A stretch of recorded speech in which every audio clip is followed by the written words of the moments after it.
Compte rendu de la deuxième réunion du Conseil de ministres. Le président de la République, chef de l'État, Félix-Antoine Tshisekedi Tshilombo, a présidé en visioconférence ce vendredi 7 mai 2021 la deuxième réunion du Conseil de ministres du gouvernement de la République, dirigé par le Premier ministre Jean-Michel Sama Lukonde Kyenge. 6 points étaient inscrits à l'ordre du jour, à savoir 1. Communication du président de la République, chef de l'État. 2. Point d'orientation du Premier ministre chef du gouvernement. 3. Point d'information. 4. Approbation d'un relevé des décisions du Conseil de ministres. 5. Examen et adoption des dossiers. 6. Examen et adoption de projets de texte. 1. De la communication du président de la République. La communication du président de la République a porté sur 3 points, à savoir 1.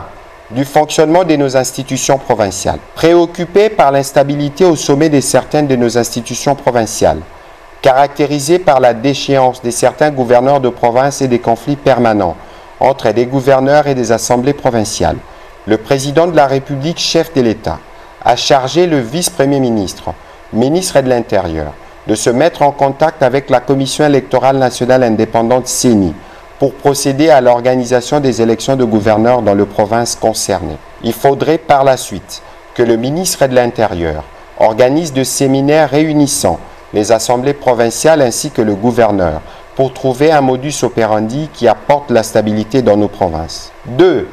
Au sujet de l'enseignement supérieur et universitaire.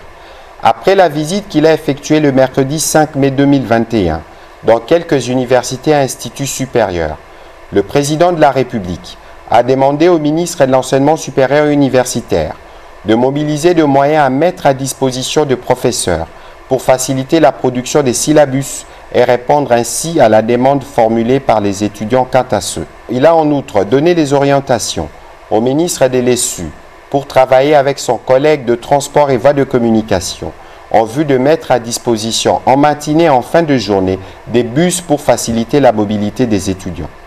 Au sujet du plan de développement de nos territoires, le président de la République a terminé son propos en informant le Conseil de ministres de sa volonté de mettre en œuvre le plan de développement de nos territoires. Il sera question de leur doter d'un budget qui leur permette de financer certains projets, notamment la construction d'infrastructures des bases, les routes des dessertes agricoles et les stations d'adduction d'eau, etc. Il a encouragé les membres du gouvernement à y contribuer. Du point d'orientation du Premier ministre, au cours de cette deuxième réunion du Conseil de ministres, le Premier ministre Jean-Michel Sama Lukonde a donné les directives précises aux membres de son équipe quant au fonctionnement du gouvernement. Elles concernent la tenue des réunions, les délibérations au Conseil de ministres, le travail en commission, ainsi que la préparation des dossiers et projets de textes à soumettre aux instances gouvernementales. Il a rappelé au ministre la nécessité de respecter les règles de collégialité et de solidarité qui caractérisent le travail au sein de son cabinet. Par la même occasion, il a annoncé la tenue prochaine d'un séminaire gouvernemental qui permettra de renforcer la cohésion au sein de son équipe. Le Premier ministre a invité l'ensemble de son équipe gouvernementale à respecter les délais légaux de déclaration du patrimoine conformément à l'article 99 de notre Constitution. 3. Du point d'information. Le vice-premier ministre, ministre de l'Intérieur, a présenté les faits saillants de l'état du territoire national, tant sur le plan social que sécuritaire. Il a rappelé que la population attend du gouvernement de la République des signaux forts pour que ces revendications soient prises en compte. Il a noté que la population a accueilli favorablement la décision du président de la République proclamant l'état de siège dans les provinces de l'Ituri et du Nord Kivu, laquelle mesure a été suivie par la nomination des gouverneurs et vice-gouverneurs militaires et policiers à la tête de provinces suisses évoquées. Le vice-premier ministre, ministre de l'Intérieur, a également noté le mécontentement des utilisateurs des réseaux de communication vis-à-vis des méthodes de prélèvement de faits des RAM initiées par l'autorité des régulations de postes et de télécommunications. Quant à la taxation de ces services, il a suggéré la constitution d'une commission interministérielle pour examiner cette situation afin d'éclairer l'opinion. Le ministre de la Défense nationale et ancien combattant a pour sa part brossé la situation générale du pays par zone de défense. Il a salué la formalisation par ordonnance présidentielle de la décision du commandant suprême proclamant l'état de siège dans les provinces de l'Ituri et du Nord Kivu. De son côté, le ministre de la Santé publique a informé le Conseil de ministres de la découverte dans un immeuble situé dans la commune de La Gombe de 25 cas de Covid-19, parmi lesquels 20 expatriés et 5 Congolais. Des mesures sanitaires appropriées ont été prises. Il s'agit entre autres de la mise en quarantaine de tous les occupants de l'immeuble tout en séparant les cas contaminés des cas contacts. L'organisation de la prise en charge correcte selon les protocoles nationaux de toutes les personnes infectées, la décontamination de l'immeuble concerné, l'approfondissement des investigations avec un mapping pour suivre tous les cas suspects. Le ministre de la Santé a profité de l'occasion pour inviter les membres du gouvernement à respecter et à faire respecter les mesures barrières contre cette pandémie. De l'approbation d'un relevé des décisions du Conseil de ministres. Le Conseil de ministres a approuvé les décisions de la première réunion du Conseil tenue le 30 avril dernier, soumises à son approbation. Examen et adoption d'un dossier.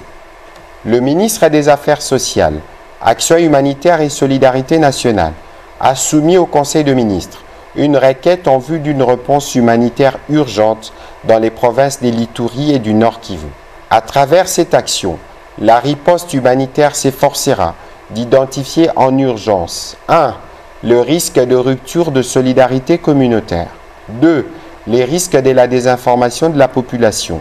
3. Et enfin, le risque social, politique et sécuritaire. Le Conseil de ministres a approuvé, après débat et délibération, cette requête qui témoignera de la solidarité nationale aux populations du Nord Kivu et de l'Ituri durant cette période de l'état de siège. Une commission ad hoc a été mise en place pour la mise en œuvre de cette décision. Par ailleurs, le ministre des Affaires sociales a informé le Conseil de ministres de la situation qui prévaut dans la province de la Chuapa, consécutive aux violences enregistrées ces derniers jours entre les Bantous et les Pygmées. Il a sollicité l'intervention du gouvernement pour apporter des moyens de subsistance et rapprocher les différentes communautés. 6. Examen et adoption de projets de textes. Le projet d'ordonnance rapportant l'ordonnance numéro 08/003 du 9 janvier 2008 implantant une cour militaire opérationnelle dans la province du Nord Kivu a été présenté au Conseil de ministres par la ministre d'État, ministre de la Justice et garde des Sceaux. Elle a sollicité son approbation en vue de se conformer à l'ordonnance du 3 mai 2021 portant proclamation de l'état de siège qui autorise les voies des recours, celle-ci n'étant pas autorisée dans cette juridiction conformément à l'article 87 du Code judiciaire militaire. L'existence de cette juridiction devient donc incompatible avec les mesures pré-rappelées. Ce projet d'ordonnance a été adopté moyennant amendement. Pour sa part, le ministre de l'Industrie a présenté les projets de décrets portant approbation de la convention de collaboration signée entre le gouvernement de la République démocratique du Congo et la firme AVZ. Ensuite, il a présenté le projet d'un accord de collaboration entre le gouvernement et l'entreprise précitée. Ces deux textes ont été renvoyés à la commission interministérielle compétente avant son examen en Conseil de ministres. Commencé à 10 h, le Conseil de ministres s'est clôturé à 13 h 47. Je vous remercie.